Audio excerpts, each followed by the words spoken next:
תעצור! עצור! אתה עושה צעד אחד בלי אישור, אני יורה בך. אני חייב ללכת אחורה. יש לי פחד גבהים, תן לי ללכת אחורה. סתום את הפה. עכשיו אתה מסתובב, בידיים מורמות. לאט, הבנת אותי?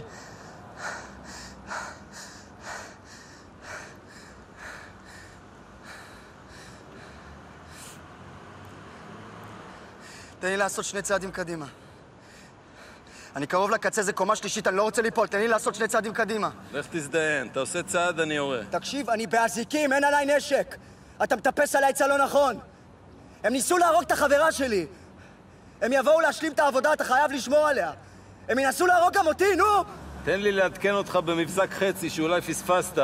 אתה חבר במשפחת פשע, אתה לא נותן לי הוראות ופקודות. חברה שלי בסכנה. אני תכף מצלצל ליחידה לאבטחת 90, שיורידו קצת מראש הממשלה וישימו עליה צוות. אתה דקרת את יגאל הנאצי. ברחת משוטר.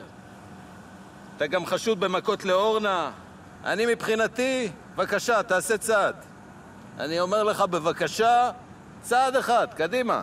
כי אני אשמח להוריד לך את השכים עם כדור 9 מילימטר. תגיד לי, אתה משוגע? מה אמרת? משוגע? אתה קראת לי משוגע?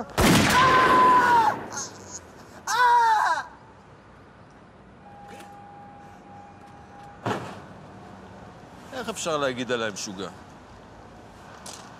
אימפולסיבי, יכול להיות. חסר גבולות, יכול להיות. מכור לטטריס, יש מצב. אבל משוגע?